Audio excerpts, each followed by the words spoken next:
نحمده ونصلي ونسلم على رسوله الكريم أما بعد فأعوذ بالله من الشيطان الرجيم بسم الله الرحمن الرحيم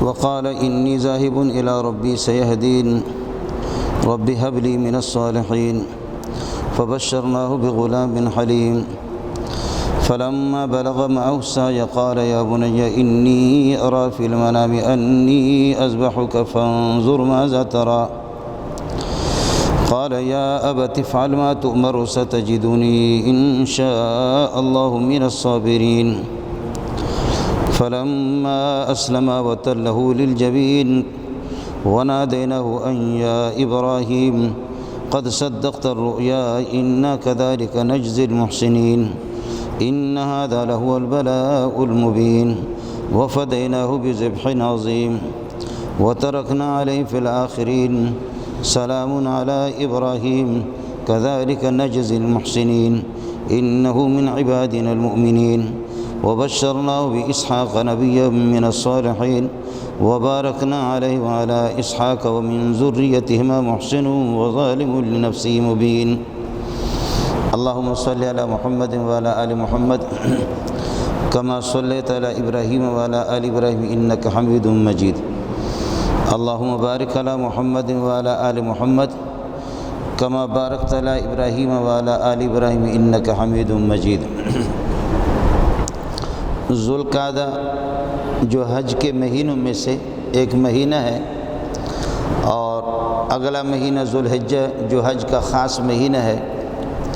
اب ذوالحجہ میں تقریباً 4 دن یا 5 دن باقی ہے اور ذوالقعدہ کا آج 25ویں تاریخ ہے۔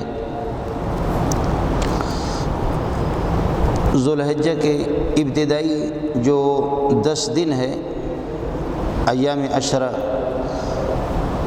قرآن پاک میں اللہ پاک نے ان کی قسم بھی اٹھائی ہے والفجر ولیال عشر، نہایت قیمتی ایام ہے۔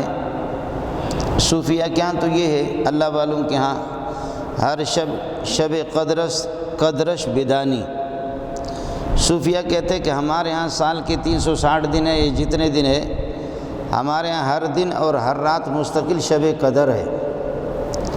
ہمارے ہاں کوئی شب قدر اور غیر شب قدر کا کوئی فرق نہیں ہے، چونکہ اللہ والے لوگ ہیں اور 24 گھنٹہ ان کے دل و دماغ میں اللہ ہی کا خیال ہے اور اللہ کے ساتھ ان کا لنک ہے اور رابطہ ہے اور وہ اللہ سے غافل ہی نہیں ہے، تو اس وجہ سے وہ تو اپنے اعمال کے پیش نظر اور اپنی دانش میں یہی کہہ رہے ہیں کہ ہر شب قدرش بدانی، کہ ہر رات ہمارے لیے تو شب قدر ہے۔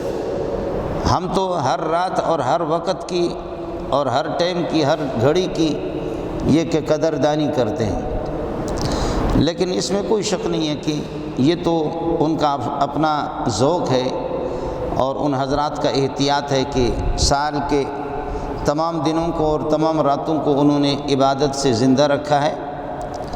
لیکن ویسے میرے جیسے کورے جو لوگ ہیں اور جن کو عام دنوں میں عبادت کی توفیق نصیب نہیں، تو کم از کم وہ تو یہ کرے کہ جمعے کے دن یا رمضان میں یا اس طرح جو خاص قسم کی راتیں ہوتی ہے اور خاص قسم کے دن ہوتے، ان میں تو کم از کم عبادت کا اہتمام کرے۔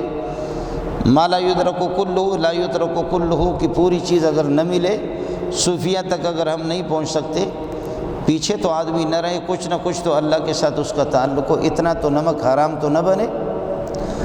تو اس اعتبار سے یہ جو ذی الحجہ کی ابتدائی جو 10 دن ہے، یہ جو 10 دن، انہی 10 دنوں میں بتاتے آدم علیہ السلام کو جب جنت سے اتارا گیا اور آدم علیہ السلام جو روتے رہے، تو ان کی توبہ بھی انہی دنوں کے اندر، یہ ذوالحجہ کی ابتدائی 10 دنوں میں، ان دنوں میں آپ کی توبہ قبول ہو گئی۔ حضرت ابراہیم علیہ السلام جس کو خلیل اللہ کا لقب مل گیا ہے، انبیاء میں سے کسی کو یہ لقب نہیں ہے، فرماتے ہیں کہ خلیل اللہ کا لقب بھی آپ کو انہی دنوں میں اللہ پاک نے یہ کہ یہ لقب عطا فرمائی ہے۔ نوح علیہ السلام کے طوفان کے دوران جب وہ طوفان آیا پوری دنیا میں تباہی ہو گئی، جتنے حیوان اور جاندار تھے وہ سارے کے سارے ختم ہو گئے، سوائے اس کے کہ ہر حیوانوں میں سے ہر نسل میں سے ایک ایک جوڑا آپ نے کشتی میں اٹھایا، اور یہ ہے کہ بس وہ 80 تک افراد تھے کتنے تھے جو آپ نے یہ کہ کشتی میں اٹھایا، اس کے علاوہ تو تباہی ہو گئی، اور جتنے تعمیرات بھی دنیا میں تھے وہ بھی سارے کے سارے ختم ہو گئے۔ بیت اللہ کی جو تعمیر تھی آدم علیہ السلام کے زمانے، بلکہ آدم علیہ السلام سے پہلے فرشتوں نے جس کی بنیاد رکھی، اس کے بعد بیت اللہ کی مختلف تعمیرات ہوتی رہی اور وہ منہدم ہوتے رہے، یہاں تک کہ طوفان نوح میں بیت اللہ کی یہ تعمیر بھی منہدم ہو گئی تھی۔ یہ جو ابھی ذی الحجہ کے جو 10 دن جو شروع ہو رہے، انہی دنوں میں حضرت ابراہیم علیہ السلام نے بیت اللہ کی نئی تعمیر کی ہے۔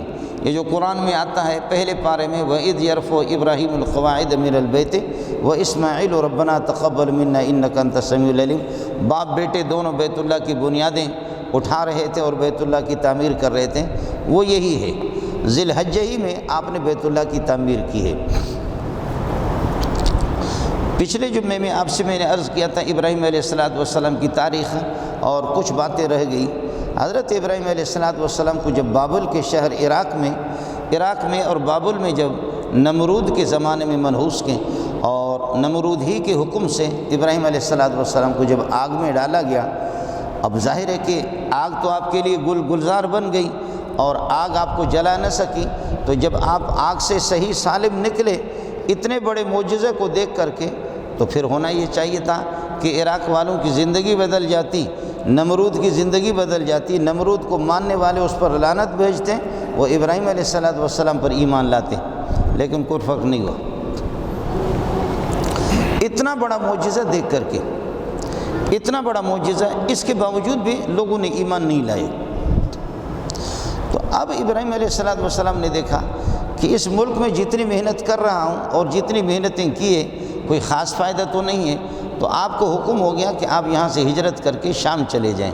شام چلے گئے، پھر شام سے مصر چلے گئے، اور مصر کا واقعہ میں نے آپ کو سنایا کہ آپ کی حرم محترم حضرت سارہ پر بادشاہ نے جس طرح دست درازی کی اس کی عزت لوٹنے کے ارادے سے اللہ نے اس کو ذلیل کر دیا، زمین میں دھنسا دیا۔ پھر حضرت ابراہیم علیہ السلام کو جیسے اس نے حضرت ہاجرہ دے دی، یہ دوسری بیوی تھی آپ کی حضرت ہاجرہ، بڑی بیوی آپ کی حضرت سارہ، اس سے کوئی اولاد آپ کی ابتداء نہیں تھی، 86 سال کی عمر تک کوئی اولاد آپ کی ہوئی نہیں۔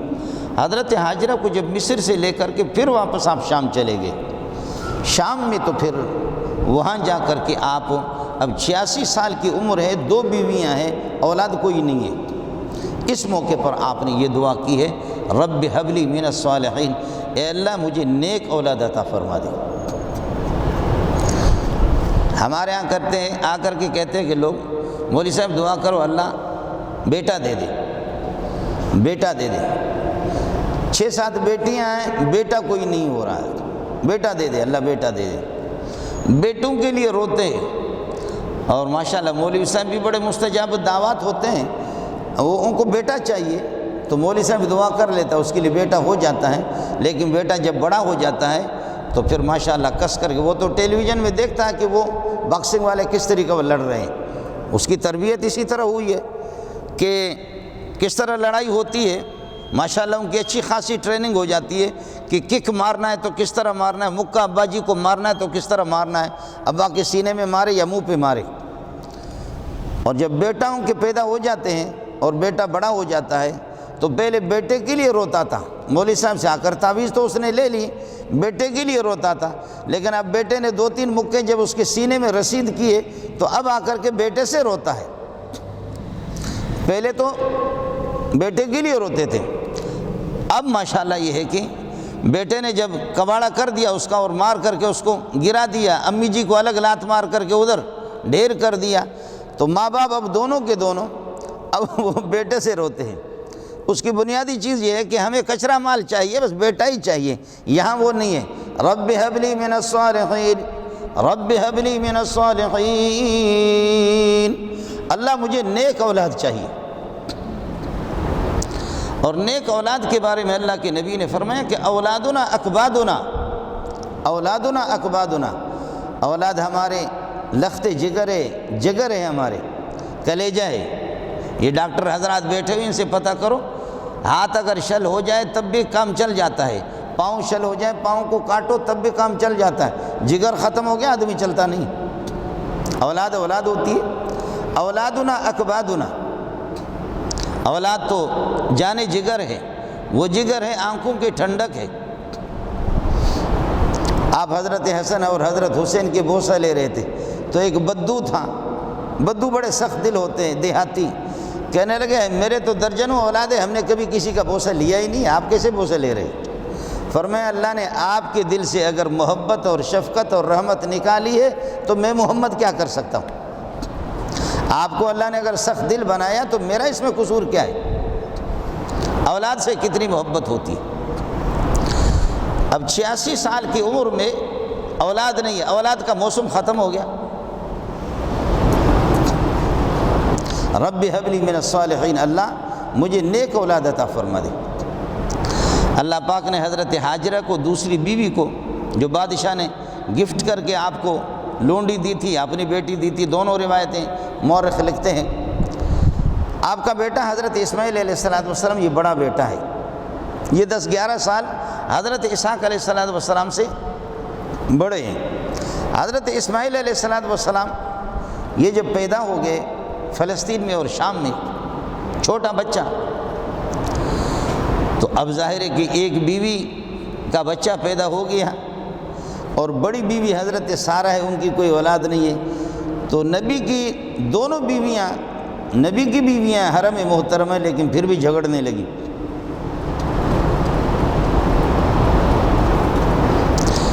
آپ کو تو اس کا اندازہ نہیں ہوگا، جنہوں نے 2 شادیاں کی، 3 کی، 4 کی، ان کو پتہ ہوتا ہے،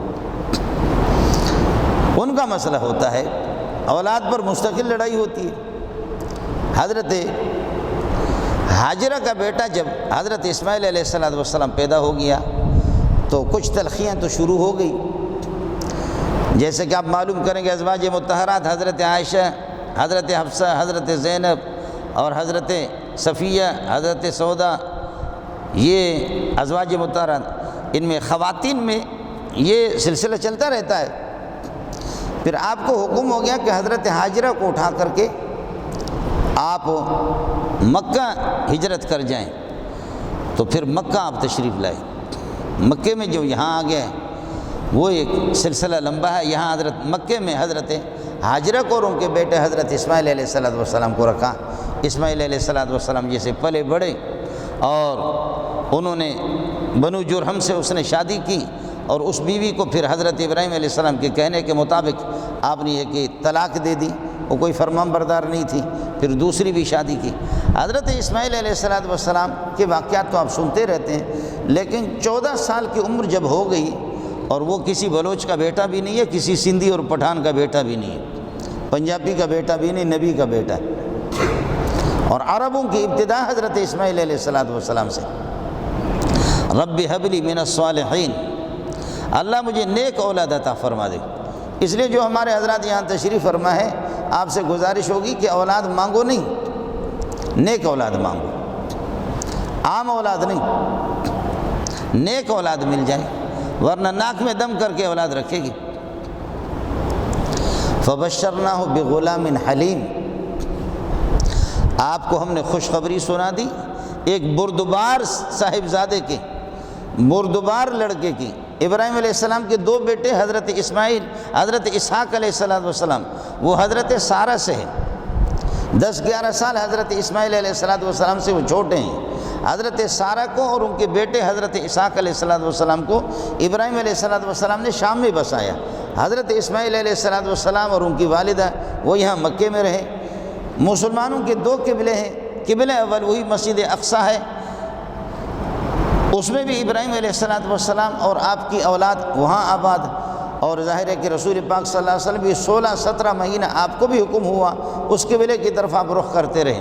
لیکن تورات اور انجیل اور زبور تمام کتابوں میں لکھا ہوا تھا کہ آخری جو نبی ہوگا اس کی 2 نشانیاں ہیں۔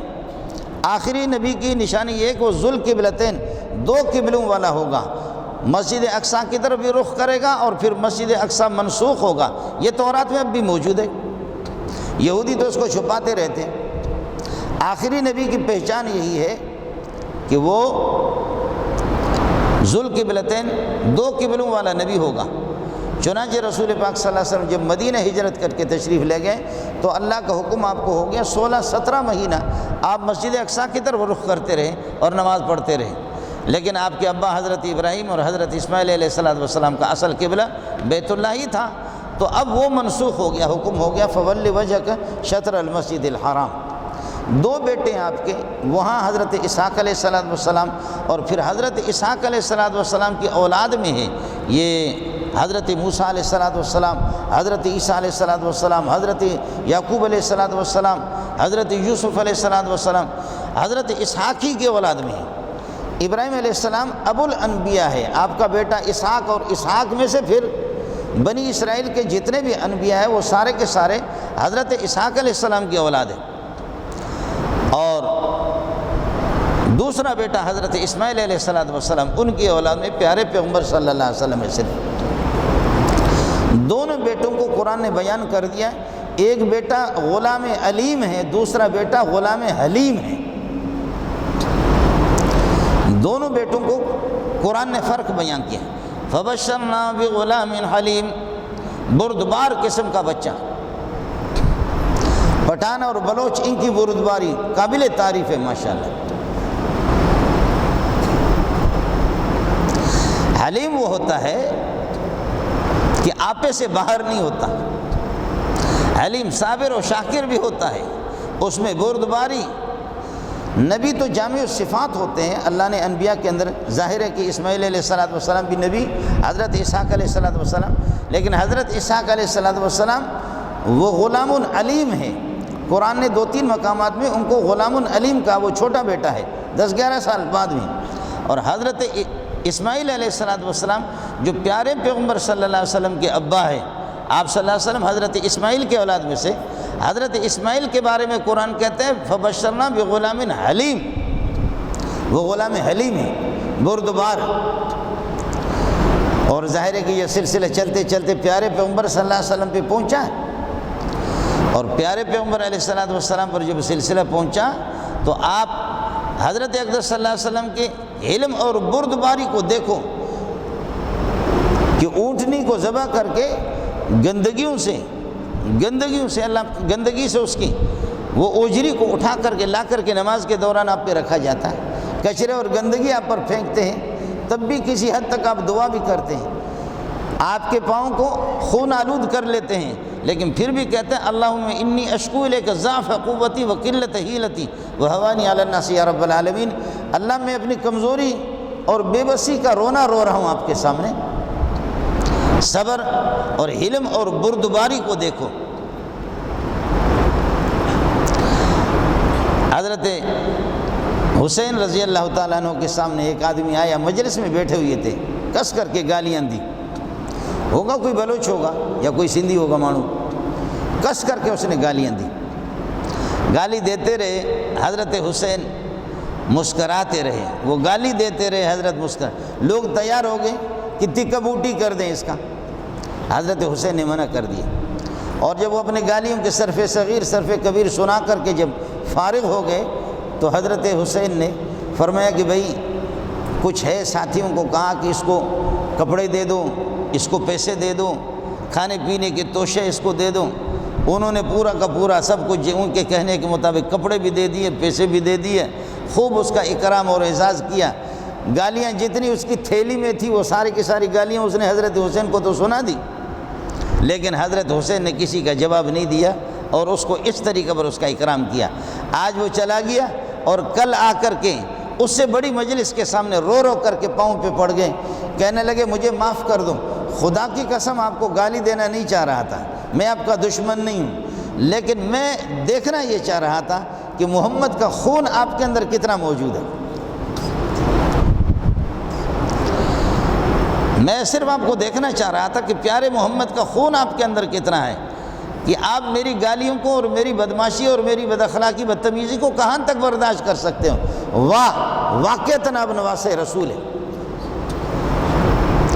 باقی بلوچ مولوی و پٹھان مولوی سے بھی کوئی بات کر دو کہتے استا پپلار دغا دغا دغا دغا خرز ہے تسکے. یہاں تو پھر یہ کہ وہ تبلیغی بھی ختم ہو جاتی ہے، وہ چلے ملے سارے کے سارے ختم. وہ اللہ آپ کا بھلا کرے، بلوچ نے جتنا بھی پڑھا ہے وہ اس بلوچ کا بھی سارا کا سارا سب ختم. تبلیغ میں ہمارا بلوچ غریب چلا گیا، میں نے آپ کو بتا دیا. وہ تب اسے اٹھا کر کے تبلیغ کے بسترے پھینکتے رہے. تو تبلیغ امیر صاحب غریب سمجھاتے رہے، لیکن وہ آدمی سامنے والا مینٹل تھا، سمجھ نہیں رہا تھا. بلوچ نے کہا امیر صاحب دفع ہو جاؤ، بدبخت آدمی دفع ہو جاؤ، یہ 6 نمبروں سے صرف دین نہیں چلتا. آگے گیا اس کے خصوصیتیں کو پکڑا اور کس کر کے اس کو مارا، چیخے مار کر کے وہ بندہ بھاگ گیا. کہنے لگے امیر صاحب اسلام کے لیے یہ 7ویں بات بھی ضروری ہے. یہ اس طریقہ پر ہوتا نہیں ہے کہ 6 نمبروں سے تم سارے کے سارے دین نافذ کرتے ہو. 6 نمبر سے دین نہیں آئے گا، اس میں یہ 7ویں نمبر بھی ہے. اور ایک آدمی کہتا ہے غوث پاک کا میں کتا ہوں، ہماری مسجد میں کوئی غوث پاک والے لوگ آ جائیں، باقی کوئی دوسرے نہ آ جائے، غوث پاک کا کتا ہوں. تو بلوچ نے اس کو اٹھا کر کے باہر پھینک دیا. کہنے لگے کتے کو مسجد میں رہنے کا کیا حق ہے، ہم تو انسان ہیں، ہم ہی آئیں گے. امیر صاحب کہتے بھئی اللہ کے لیے کچھ نہ کہو کچھ نہ کہو. کہتے تو بھی بیوقوف ہے. امیر کو کہہ رہے کہ تو بھی بیوقوف ہے، کتا مسجد میں کیسے رہتا ہے، چاہے غوث پاک کا ہو یا کسی کا بھی. کتا ہی ہوتا ہے، کتا مسجد میں کیا کرتا ہے، ہم لوگ تو اس میں رہیں گے. حضرت حسین کو وہ گالیاں دیتے رہے، لیکن حضرت حسین نے معاف کر دی. تو میں عرض کر رہا ہوں دوسرے دن آ کر کے رونے لگے اور معافیاں مانگنے لگے. کہنے لگے صرف آپ کو دیکھنا چاہ رہا تھا کہ آپ کے اندر حلم اور بردباری اور صبر اور برداشت آپ میں کہاں تک ہے. واقعتاً مجھے یقین ہے کہ آپ نواسے رسول ہیں. ابراہیم علیہ السلام کے دونوں بیٹے، ایک غلام علیم ہے بہت بڑا علم والا، اور دوسرا غلام حلیم ہے. غلام علیم اسحاق علیہ السلام ہے، اس کی اولاد میں یعقوب علیہ السلام، یوسف علیہ السلام، اور پھر آگے موسیٰ علیہ السلام، ہارون علیہ السلام، حضرت عیسیٰ علیہ السلام، وہ بھی انہی کے اولاد میں سے، حضرت اسحاق کے اولاد میں سے. یہودیوں کو آج تک، اور یہودیوں کا زور بھی یہی ہے کہ یہ جو عشرہ ذی الحجہ کے جو 10 دن ہے، جس بیٹے کو ابراہیم علیہ السلام نے لٹا کر کے، جس کو آپ نے یہ کہ قربان کرنا چاہا، چھری جس پر چلائی، جس کے گردن پر چھری چلائی، وہ حضرت اسحاق علیہ السلام. چنانچہ وہ ذبیح اللہ حضرت اسحاق علیہ السلام کو کہتے ہیں. ہمارے بھی بعض مولوی خطیب حضرات ہوتے ہیں، خطیب ہے، تو ان کو اس بات کا اندازہ نہیں ہوتا بدبختوں کو، وہ بھی اسی سلسلے میں چل پڑے. یہودیوں کی کوشش اب تک بھی یہی ہے کہ ذبیح اللہ حضرت اسحاق علیہ السلام ہے، اور انبیاء سارے اسحاق علیہ السلام کی یہ کہ اولاد میں سے ہیں. حضرت اسحاق علیہ السلام ان کی والدہ حضرت سارہ آزاد، اور حضرت اسماعیل علیہ السلام کی والدہ ہاجرہ وہ لونڈی کا بیٹا کیسے نبی بن سکتا ہے. ایک روایت یہ بھی کہ لونڈی ہے، دوسری یہ کہ بادشاہ کی بیٹی تھی، تو لونڈی کا بیٹا کیسا نبی. اس لیے وہ حضرت اسماعیل کو ابراہیم کا بیٹا بھی نہیں مانتے، اور اگر مانتے تو اس کو نبی نہیں مانتے. جب حضرت اسماعیل کو نبی نہیں مانتے تو آپ کی اولاد میں جو محمد رسول اللہ صلی اللہ علیہ وسلم ہے، آپ کو بھی نبی نہیں مانتے. جھگڑا اس وقت سے لے کر کے آج تک، رسول پاک صلی اللہ علیہ وسلم کے زمانے سے ابراہیم علیہ السلام 3500 سال پہلے گزرے، اب 4500 5000 سال اب پورے ہونے والے ہیں. اس وقت سے لے کر کے یہودیوں کے ابتدا سے لے کر کے آج تک جو جھگڑا یہود کے ساتھ ہے. عیسائیوں کو، غریبوں کو کوئی پتہ ہی نہیں ہوتا. عیسائی بہت رحم دل ہوتے ہیں، ان کو پتہ نہیں ہوتا. یہ ٹرمپ ہے، یہ دوسرے لوگ ہیں، یہ عیسائی بہت رحم دل ہوتے ہیں. اس وقت عیسائیت جو آپ سے لڑ رہی ہے وہ اپنی بہادری پہ نہیں لڑ رہی ہے، اس کی اپنی کوئی پالیسی نہیں ہے. وہ ساری پالیسیاں، سب کچھ منصوبے اور سازشیں اور مکاریاں جتنی بھی وہ یہود کی ہیں، عیسائی کی نہیں. ہمارے سیاستدانوں کا تو میں نہیں کہہ سکتا منہ کالا ہو جائے ان کا، سمجھے، لیکن قرآن جو تشخیص کر کے مرض کو جو قرآن بتاتا ہے انسان کو وہی لینا چاہیے. میں کبھی ہم لوگوں کو دانشوروں کو پڑھتے، دانشور کا معنی بے عقل، دنیا کی بے غیرت. کبھی دانشوروں کو پڑھتے 2-3 سال کے بعد تحقیق کرتے خاک تحقیق ہے. میں بھی جاہل، اور جن کی تحقیقات میں پڑھتا وہ بھی جاہل ہے، لیکن خدا کی قسم ٹھوکر کھا کر کے آخر میں جاؤ گے، بات وہی آ جائے گی جو قرآن نے سادہ الفاظ میں اس کو بیان کی. یہود مکار ہے. لَتَجِدَنَّ أَشَدَّ النَّاسِ عَدَاوَةً لِلَّذِينَ آمَنُوا الْيَهُودَ وَالَّذِينَ أَشْرَكُوا. مسلمانوں سے عداوت رکھنے میں آپ سخت پائیں گے یہودیوں کو، والذین اشرکوا مشرکوں کو. وَلَتَجِدَنَّ أَقْرَبَهُمْ مَوَدَّةً لِلَّذِينَ آمَنُوا الَّذِينَ قَالُوا إِنَّا نَصَارَى. اور مسلمانوں سے محبت رکھنے میں اور رحم دلی میں آپ سب سے زیادہ قریب تر عیسائیوں کو پائیں گے. عیسائی رحم دل ہے. آپ یہ نہ سمجھے کہ مولوی صاحب کو ٹرمپ نے کچھ پیسے دیا، آج مولوی صاحب وہی بول رہا، میں قرآن آپ کو بتا رہا ہوں. شاید آپ کہیں گے کہ ٹرمپ نے کچھ پیسے دیا، آج مولوی صاحب وہی تقریر کر رہا ہے. لَتَجِدَنَّ أَشَدَّ النَّاسِ عَدَاوَةً لِلَّذِينَ آمَنُوا الْيَهُودَ وَالَّذِينَ أَشْرَكُوا وَلَتَجِدَنَّ أَقْرَبَهُمْ مَوَدَّةً لِلَّذِينَ آمَنُوا الَّذِينَ قَالُوا إِنَّا نَصَارَى ذَلِكَ بِأَنَّ مِنْهُمْ قِسِّيسِينَ وَرُهْبَانًا وَأَنَّهُمْ لَا يَسْتَكْبِرُونَ. چھٹا پارہ پورا ہو گیا. عیسائیوں میں تکبر نہیں ہے، غرور نہیں ہے. تکبر غرور نہیں ہے. خوبی اور کمال کسی دشمن کا بھی ہو اس کا بھی قرآن نے اظہار کیا ہے. خوبی اور کمال اگر کافر کے اندر ہے اس کا بھی قرآن نے اظہار کیا. ذَلِكَ بِأَنَّ مِنْهُمْ قِسِّيسِينَ وَرُهْبَانًا وَأَنَّهُمْ لَا يَسْتَكْبِرُونَ. ان میں تکبر نہیں ہے عیسائیوں میں. اور میں عرض کر رہا ہوں کہ عیسائیت کی جتنی لڑائی ہے، افغانستان میں بہت کچھ آزمایا اور بہت کچھ کیا، یہ سب کچھ پیچھے یہود ہے. یہود ہے. یہود مکار ہے پرلے درجے کے. ایسے مکار ہے وہ مولویوں کو بھی چلاتے، وہ عیسائیوں کو بھی چلاتے. مولوی بھی ہمارے محسوس نہ کریں، پاکستان میں مولویوں کو بھی چلاتے. ہاں اچھے اچھے مولوی انہوں نے بھیج دیے. یعنی ابتدائی سے لے کر کے صحابہ کے زمانے میں صحابہ کو بھی لڑانے میں منافقین. اس وقت منافقین کہتے تھے، آج کل ایجنسی چیز ایک ہی ہے. اس وقت منافق کہتے تھے. ساری ایجنسیاں خراب نہیں ہیں، کچھ ملک کے مفاد میں بھی ہے، لیکن کچھ کی بات کر رہا ہوں مزہ ہے. مولویوں کے اعتماد میں لگا کر کے بعض زر خرید مولوی کو، پھر آپس میں دین کو جتنا نقصان ملا سے پہنچتا کسی سے بھی نہیں پہنچتا. یہ ساری مکاریت یہود کی ہے کہ یہود عیسائیوں کو بھی اسی طریقے پر پیچھے عیسائی جو لڑ رہی ہے وہ اسی پر لڑ رہی ہے. ورنہ عیسائی فی نفسی رحم دل ہے.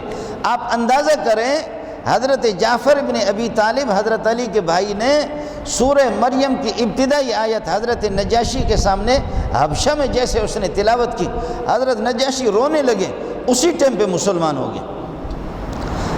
اسحمہ ان کا نام ہے، بادشاہ ہے.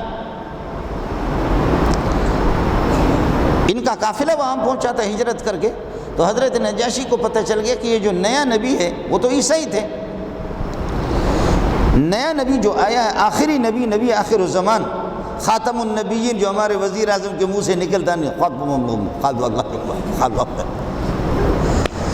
تجھ پہ لعنتیں بھیج سکوں جتنا بھی مجھے ثواب ملے گا.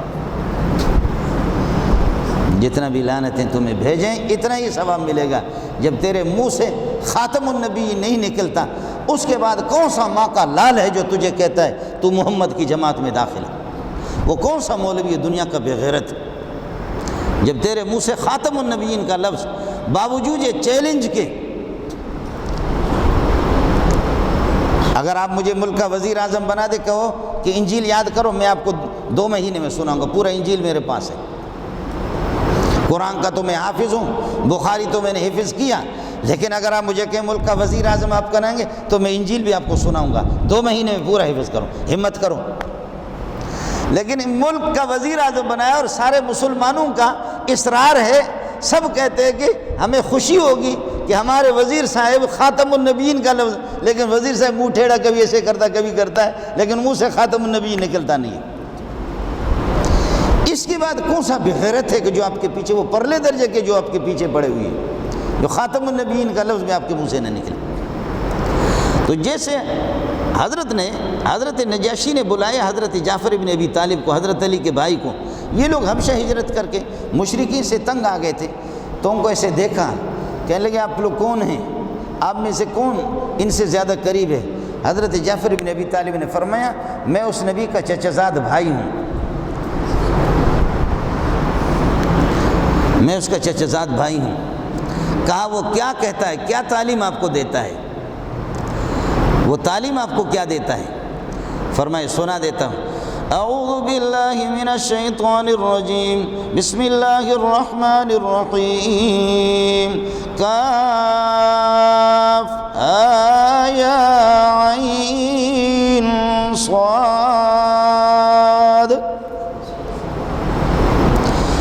ذکر رحمت ربک عبدہ زکریا اذ نادى ربه نداء خفیا، قال رب إني وهن العظم مني واشتعل الرأس شيبا ولم أكن بدعائك رب شقيا۔ کیا اس کی آواز ہوگی؟ وہ تو نبی کا چچا زاد تھا، میں تو ایک دیہاتی بابا خانہ بدوش آدمی ملا ہوں، بلوچ آدمی کیا قرآن پڑھے گا؟ قرآن تو عرب پڑھے گا۔ وَلَمْ أَكُنْ بِدُعَائِكَ رَبِّ شَقِيًّا۔ حضرت نجاشی کے آنسو بہنے لگے، اسی ٹائم پہ لا الہ الا اللہ محمد رسول اللہ۔ یہ نرم دل ہے۔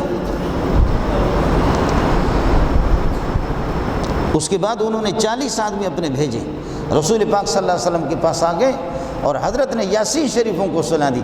ادھر نبی کا شاگرد چچا زاد بھائی سنا رہا ہے اور اس پہ لوگ مسلمانوں کے بادشاہ، ادھر پیارے پیغمبر خود سنا رہا ہے۔ جب وفد آ گیا تو حضرت، یہ عیسائی نرم دل ہے۔ وَإِذَا سَمِعُوا مَا أُنزِلَ إِلَى الرَّسُولِ تَرَىٰ أَعْيُنَهُمْ تَفِيضُ مِنَ الدَّمْعِ۔ جب اللہ کے کلام کو یہ سنتے ہیں عیسائی لوگ، یہ بہت رحم دل ہے، ان کے آنسو آپ دیکھیں گے موتی کی طرح بہتے رہیں گے۔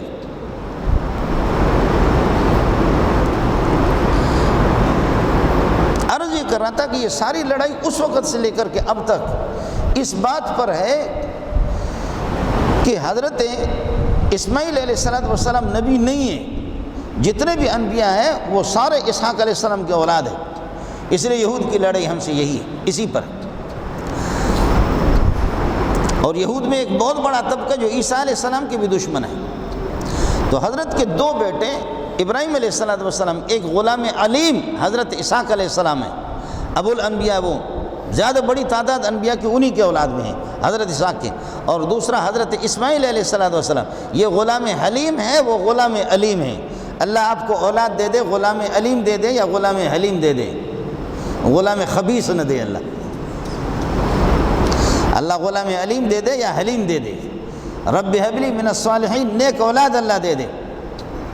وہ جامع فاروقی میں تھا، دارالفتہ میں، تو ایک آدمی آ گیا بڈھا، تصویریں دکھا رہے، منہ اس کا ٹیڑھا ہو گیا تھا، ایسے اوپر والا جبڑا اوپر نکلا، نیچے والا اس طرف نکلا ہوا تھا۔ مجھے کہتے یہ تصویریں تو دیکھ لو، میں نے کہا دیکھ تو لیا، یہ ہے کیا؟ میں پہچان نہیں رہا تھا، میں نے کہا میں نے پہچانا نہیں۔ ابھی آپ نہیں پہچان رہے؟ میں نے کہا نہیں پہچانا۔ ابھی آپ نہیں پہچان رہے؟ میں نے کہا نہیں پہچانا۔ کہتے ہیں یہ میرے بیٹے نے مجھے مارا ہے، میرا جبڑا توڑ دیا ہے، میں اسپتال میں تھا تو یہ جبڑا نیچے والے جو ہڈی نظر آ رہی ہے میرا جبڑا ہے۔ الحمدللہ، بہت اچھا کیا، بہت اچھا کیا، بڑی خوشی ہوئی کہ بغیرت دنیا کا جب تو اس کو تبلیغ میں بھیجے گا نہیں، علماء کی مجلس میں آپ اس کو بھیجیں گے نہیں، علماء کی صحبت اس کو نصیب نہیں ہوگی، اللہ والوں کی صحبت اس کو نصیب نہیں ہوگی، تو پھر یہی ہوگا۔ میں نے کہا وہ بڑا بغیرت ہے تیرا بیٹا، اگر مجھ سے مشورہ کرتا نا تو میں کہتا ابا جی کی گردن اڑا دوں۔ پھر بھی تو بغیرت زندہ ہے نا، پھر بھی تو زندہ ہے نا، کیسے زندہ ہے؟ اس سے مجھ سے مشورہ نہیں کیا، مشورہ کرتے نا تیرا کام میں کر لیتا۔ حضرت عمر کے زمانے میں ایک نے کس کر ابا کی پٹائی کی، ابا نے جا کر حضرت عمر سے شکایت کی، بیٹا بھی پہنچ گیا۔ حضرت عمر نے فرمایا کہ کیوں پٹائی کی؟ کہنے لگے حضرت پہلی بات یہ ہے کہ آدمی بیوی دیندار قسم کے منتخب کرے اپنے لیے، اس دیندار خاتون سے دیندار اولاد ہو۔ میری والدہ ایسی ہے، اس خبیث نے صرف اس والد نے ان کے صرف رخسار دیکھ کر کے اس کو لے لیا، نکاح کر دیا ہے۔ ایک دوسرا اچھا نام رکھے، اس نے میرا نام رکھا شہاب، آگ کا شعلہ، تو آگ کا شعلہ تو پہلے اس کو جلاؤں گا پھر کیا کروں گا۔ یہ 2 ماں اس نے کہیں سے میری بےحیا قسم کی خاتون کا انتخاب کیا، دین کا نام و نشان نہیں ہے، نام میرا ایسا رکھا، اللہ رسول کی کبھی طرف اس نے میری توجہ بھی نہیں دلائی، تو اس کا حشر تو یہی کروں گا اور کیا کروں گا۔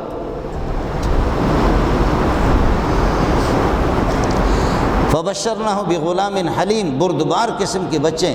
اور جب یہ ہے کہ 14 سال کی عمر کو جب آپ پہنچے، حضرت ابراہیم علیہ السلام فلما بلغ معہ السعی، جب آپ کے ساتھ بھاگ دوڑ کے قابل ہو گیا یہ بیٹا، قال یا بنی انی اری فی المنام، ابراہیم علیہ السلام مسلسل خواب دیکھ رہا ہے اور خواب میں آ رہا ہے اللہ کا حکم یہ ہے اپنے بیٹے کو ذبح کر دو۔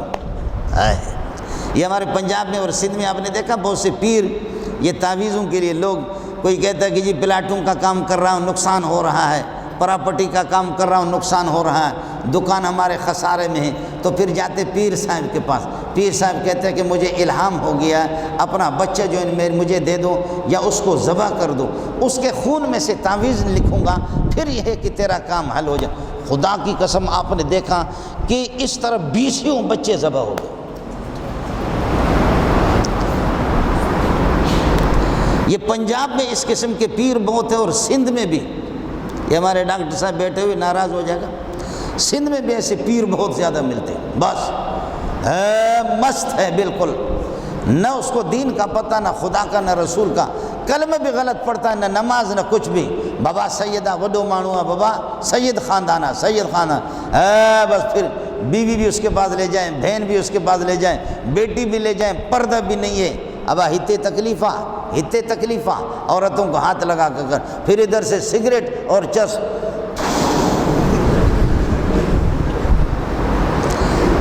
سگریٹ اور چرس اس نے لگایا، پھر وہ خاتون کے منہ میں اس کے رخساروں پہ ہاتھ لگا، پیر صاحب ہے نا، تو آپ نے اخباروں میں بھی پڑھا۔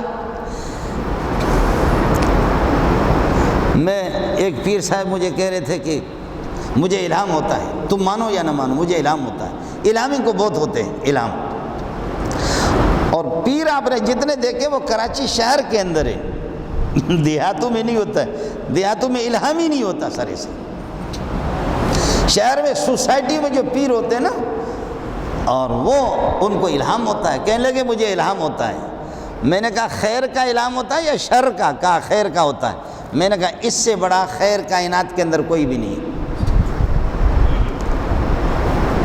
خیر کا الہام ہوتا ہے؟ کہا ہاں، میں نے کہا اس سے بڑا خیر کائنات میں کوئی نہیں، یہ قرآن ہے؟ کہا ہاں یہ، تو میں نے کہا فلاں آیت مجھے سنا، رکوع سنا، مجھے وہ حافظ تو تھا ہی نہیں، میں نے کہا الہام ہوتا ہے الو کا پٹا سنا، وہ فلاں جگہ سنا، فلانا سنا، کہہ لے کہ یاد نہیں ہے، تو میں نے کہا پھر بھی لعنت بھیجتا ہوں آپ پہ، آپ کے اس الہام پہ، لوگوں کو بے وقوف بنانے کے لیے، اگر تجھے خیر کا الہام ہوتا ہے تو کر لے نا یہ۔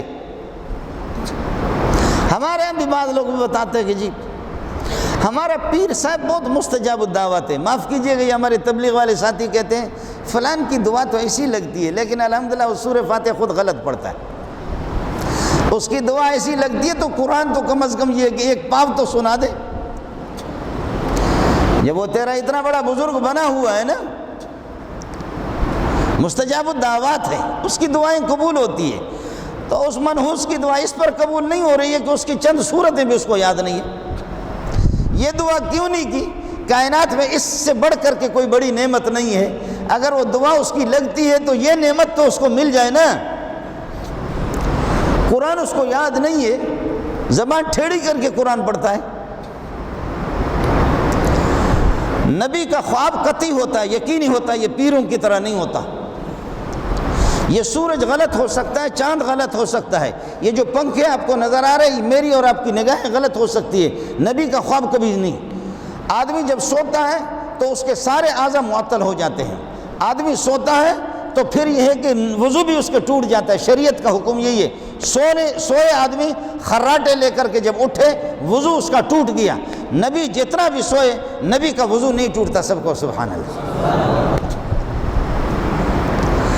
آپ آرام کر کے چند گھنٹوں کے بعد اٹھے اور آپ یہ ہے کہ تہجد پڑھنا اور وتر پڑھنا شروع کر دیا، اماں جی نے بولا قربان جاؤں اپنی ماں پر، ہماری ماں بھی کیا ہے، اللہ نے کیسی ماں دی ہے مسلمانوں کو۔ اماں عائشہ نے فرمایا کہ یا رسول اللہ آپ سو گئے اور پھر اٹھ کر کے آپ نے وضو نہیں بنایا، ایسے ہی آپ نماز پڑھ رہے، فرمانے لگے عائشہ تنام عینای ولا ینام قلبی، عائشہ میری آنکھیں سوتی، دل ہمارا کبھی نہیں سوتا، آنکھیں کبھی بند ہو جائیں گے، تنام عینای ولا ینام قلبی۔ نبی کی نیند اس سے وضو نہیں ٹوٹتا، اور کبھی اگر ٹوٹ جائے تو نبی کو پتہ چلتا ہے۔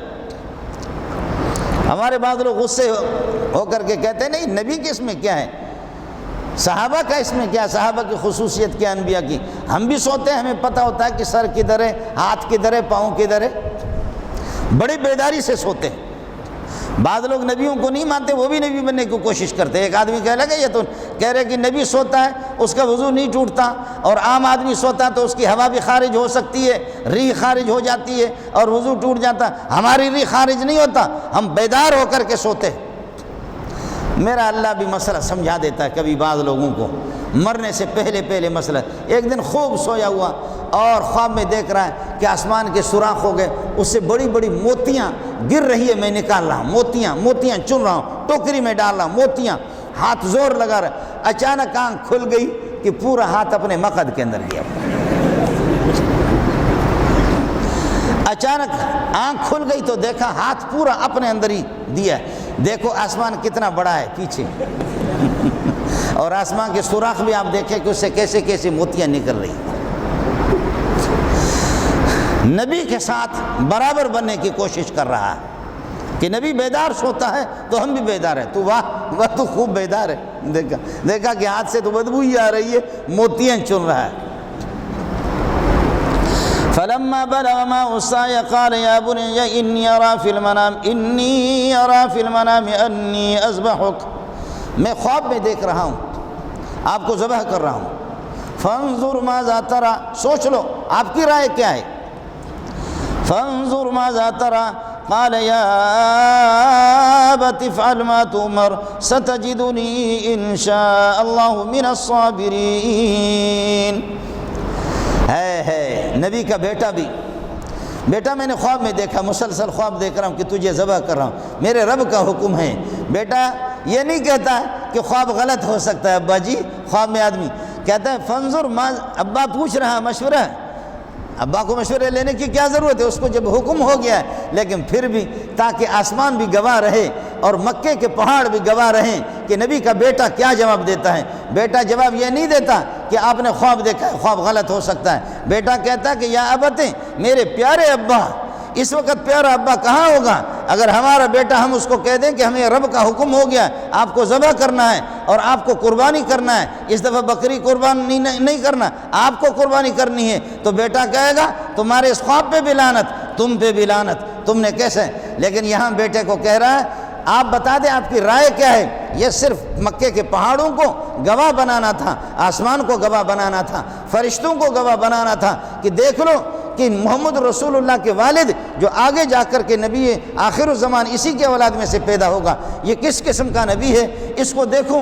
اب 14 سال کی عمر میں فرماتے پیارے ابا افعل ما تؤمر، جو رب کا حکم ہے یہ خواب تیرا نہیں ہے، خواب نبی کا خواب قطعی ہوتا ہے، یہ اللہ کا حکم ہے، کر لے ابا، مجھ پہ ترس نہ کھا لے، میں تیار ہوں، ستجدونی انشاءاللہ من الصابرین، آپ مجھے دیکھیں گے میں صبر کرنے والوں میں سے ہوں۔ واہ باپ اسماعیل علیہ السلام کیسا بھی صابر، اور محمد رسول اللہ صلی اللہ علیہ وسلم کیسے صابر۔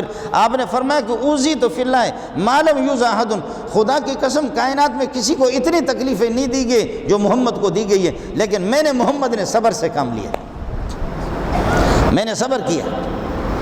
ستجدنی انشاءاللہ من الصابرین۔ ادھر سے حضرت اسماعیل علیہ السلام کو 14 سال کی عمر میں جب خواب دیکھا، یہاں سے لے کر کے یہ مشورہ بھی کر رہا آپ کو مینا کی طرف لے جائے، جب آپ جائیں گے اللہ تعالیٰ آپ کو حج نصیب فرمائے، مینا میں آپ جائیں گے جہاں پر آج بھی کروڑوں جانور قربان ہوتے ہیں، لیکن اس دفعہ تو نہیں ہوگا کرونا، ورنہ 40-50 لاکھ حاجی ہوتے ہیں، ہر ایک 2-2 3-3 قربانی، اپنے عزیزوں کے لیے بھی وہاں پر قربانی، کروڑوں جانور کٹتے ہیں، یہ کروڑوں جانور یہ سب حضرت اسماعیل پر قربان ہو رہے ہیں،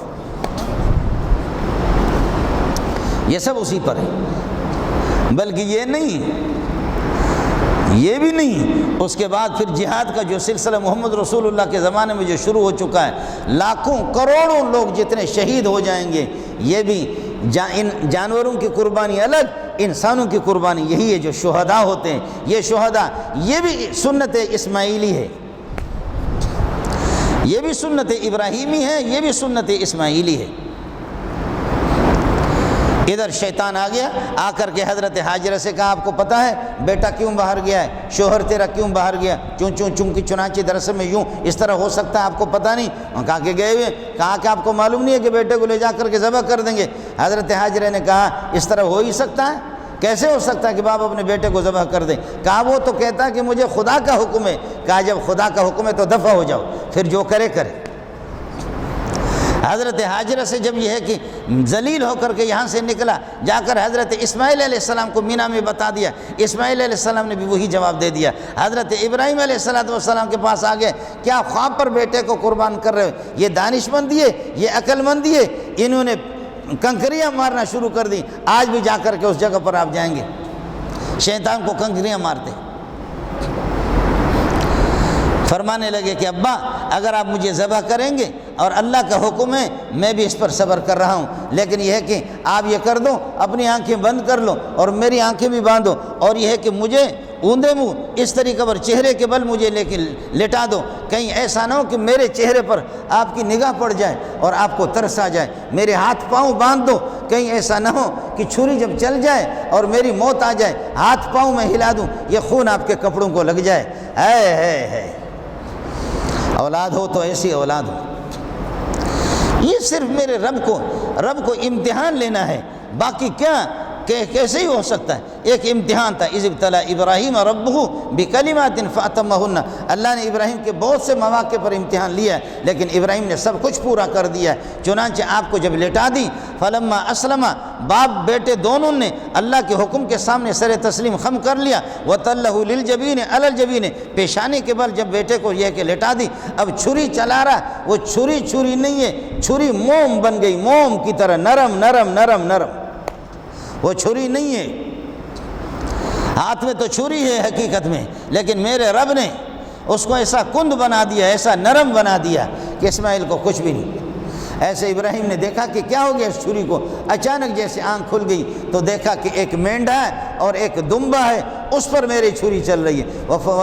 فرماتے ونادینہ یا ابراہیم، ابراہیم کو آواز دی ہم نے، ابراہیم علیہ السلام کو ہم نے وہی بھیج دی، ان قد صدقت رویا، آپ نے اپنے خواب سچ کر کے دکھایا، سچ مچ آپ بھی تیار، آپ کے بیٹے، آپ دونوں کی قربانی، مجھے اسماعیل کو ذبح کرانا مقصود نہیں ہے، صرف آپ کا امتحان مقصود ہے۔ وَفَدَيْنَاهُ بِذِبْحٍ عَظِيمٍ، ہم نے ایک عظیم یہ ہے کہ عظیم جانور سے آپ کی ہے کہ آپ کا بدلہ پیش کر دیا کہ اس کو قربان کر دو۔ حضرت ابراہیم علیہ السلام نے اس مینڈے کو ذبح کر دیا، لیکن اس کا گوشت کس نے کھایا؟ پٹھانوں نے کھایا جی۔ اور کھال کہاں مل گئی؟ جامع صدیقیہ میں مل گئی۔ فضول قسم کی باتیں۔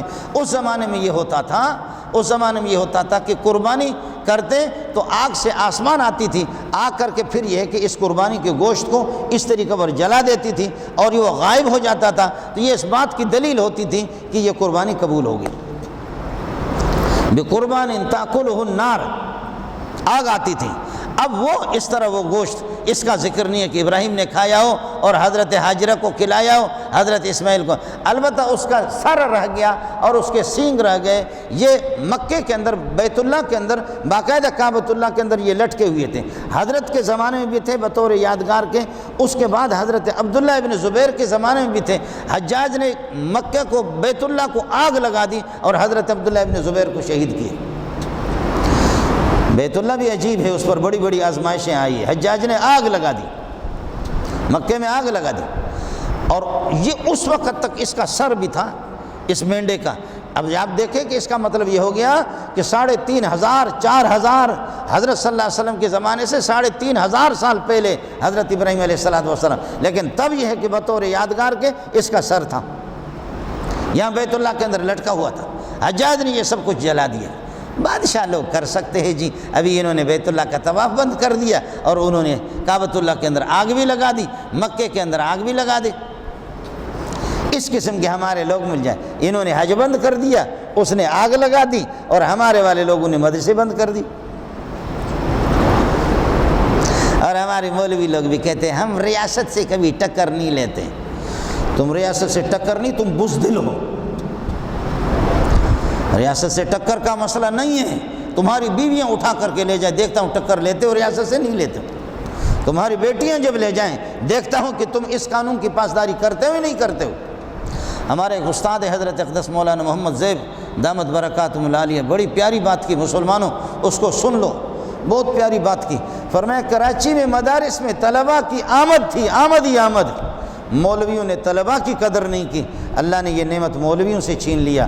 اور بیت اللہ میں جا کر کے لوگ فوٹوگرافری، وہاں پر جا کر کے بیت اللہ کے اندر لوگ فلم اپنے بناتے تھے اور اس کو سیاحت گاہ بنایا تھا، سیر و تفریح کی جگہ بیت اللہ کو بنا دی، اللہ نے حج بھی ہم سے چھین لیا۔ بہت پیاری بات کی، بہت پیاری بات کی، ہمارے استاد ہیں، بہت بڑی اچھی بات ہے۔ فرمایا مولویوں توبہ کر لو، توبہ کر لو، پھر اللہ ان طلباء کو واپس تمہیں دے گا۔ طلباء کی نعمت ملا سے چھن گئی، اللہ کی قسم یہ نعمت ملتی نہیں ہے۔ میں جب اپنے ساتھیوں میں طلباء میں ہوتا ہوں میں کہتا ہوں ہمیں جنت کی کوئی ضرورت نہیں ہے۔ جب میرے دائیں بائیں 200-300 لڑکے تفسیر قرآن لے کر کے جب میں ان کو ترجمہ پڑھا رہا ہوتا ہوں، بخاری ان کو پڑھا رہا ہوتا ہوں، ہمیں کس جنت کی ضرورت ہے؟ حدیث میں آتا ہے کہ جب جنت کے باغات سے گزرو تو ان میں ریسٹ کرو، اذا مررتم بریاض الجنت فارتعوا فیہا، قالوا وما ریاض الجنت یا رسول اللہ، حضرت جنت کے باغات کیا ہے؟ فرمایا جہاں ذکر کے حلقے لگ جائیں، ذکر کے، قرآن ذکر ہے، حدیث ذکر ہے، جہاں قرآن و سنت کے سبق ہو جائے، یہی ذکر ہے۔ اب قیامت تک جتنی بھی قربانیاں ہیں، اسماعیل علیہ السلام کی اس قربانی کو اللہ نے اپنی بارگاہ میں اس طرح قبول فرمائی، آپ کے بدلے میں مینڈے اور دمبا پیش کر دیا، وفدیناہ بذبح عظیم۔ قیامت تک اربوں خربوں جانور کٹیں گے، یہ وہی اسماعیل کے بدلے میں ہے۔ سب کو سبحان اللہ، وہ صرف ایک جانور نہیں ہے۔ اس لیے اس سنت کا بانی، اس سنت کو شروع کرنے والا حضرت ابراہیم اور آپ کا بیٹا حضرت اسماعیل علیہ السلام، اور پھر آپ کے بیٹے پیارے محمد صلی اللہ علیہ وسلم، رسول پاک صلی اللہ علیہ وسلم عیدگاہ میں خود جا کر کے جانور جب عید سے جیسے فارغ ہو جاتے تو پھر آپ صلی اللہ علیہ وسلم مینڈے اور دمبے کو لٹا کر کے حضرت اقدس صلی اللہ علیہ وسلم اپنے دست مبارک سے خود ذبح کرتے۔ اس لیے آپ کو جن ساتھیوں کو اللہ نے گنجائش دی ہے، آپ یہ کہ مولوی کے سامنے میری پراپرٹی ہے، میری جائیداد یہ، چھپاتا ہے، تو کچھ چھپا کر کے پیش کرے گا، مولوی کہتا ہے تجھ پہ قربانی نہیں ہے، تو اس مولوی سے کچھ بھی نہیں ہوگا، رب جانتا ہے کہ تیرے پاس کتنا ہے۔ اس لیے جن ساتھیوں کے پاس گنجائش ہے وہ ابھی سے اللہ آپ کا بھلا کریے کہ کوشش کر لے زیادہ، جیسے کہ 36 لاکھ کا بڑا جانور ایک آگے نمائش کے لیے، 36 لاکھ 40 لاکھ کے جانور، بکرا 3 لاکھ کے، بکرا 3 لاکھ کی، جیسے اخباروں میں، بابا اس کی ضرورت نہیں ہے، بکرا ہو 1 سال کا ہو، اللہ آپ کا بھلا کریے کہ کچھ تکڑا ہو بس لے لو، سنت آدھا جو آپ کی توفیق ہے۔ نمائش کے لیے کسی 4 لاکھ کا یہ بکرا ہم نے خریدیا، نمائش کے لیے گائے خریدی ہے، یہ 36 لاکھ کی گائیں، اس کی ضرورت کیا ہے؟ اور پھر اس کے گھر کے باہر یہ ہے کہ ان کو کھڑا کر دیتے ہیں، لوگ آ کر کے دیکھ رہے، اور ایک بکرا ہے اس کے 4 سینگیں، 2 سینگی تو ہوتے نا، آج اخبار میں آیا کرونا کی وجہ سے اس سال تم لوگوں کو مبارک ہو، ایک بکرا اس کے 4 سینگیں اور 3 لاکھ روپے اس کی قیمت۔ اس کی ضرورت نہیں ہے، جو اللہ نے آپ کو گنجائش دی ہے، لیکن میرے نبی فرماتے ہیں کہ جس کو اللہ نے گنجائش دی ہے پھر بھی قربانی نہیں کرتا، فلا یقربن مساجدنا، پھر وہ عیدگاہ میں مسجدوں میں نہ آ جائے۔ اللہ تعالیٰ ہمیں سنت کو ادا کرنے کی توفیق نصیب فرمائے۔ ساتھ ہی یہ ہے کہ کوشش کر لیں، کوشش کرے جن کو اللہ نے گنجائش دی ہے، شوہر کا مستقل اس کے پاس نصاب موجود ہے، قربانی اس پر لازم ہے، بیوی کے پاس زیورات ہے، اس کے پاس نصاب موجود ہے، اس کی قربانی اس پر لازم ہے۔ باقی اگر یہ ہے کہ بیوی بتاتی ہے آپ کو کہ میری بھی قربانی کر دو، اور آپ اس کی اجازت سے اس کو اطلاع دے کر کے قربانی کرے، قربانی ان کی ہو جائے گی۔ اور ظاہر ہے کہ پہلی کوشش یہ ہونی چاہیے بیویوں کی طرف سے قربانی کر لیں، ورنہ آپ کو خود قربان ہونا پڑے گا۔ وآخر دعوانا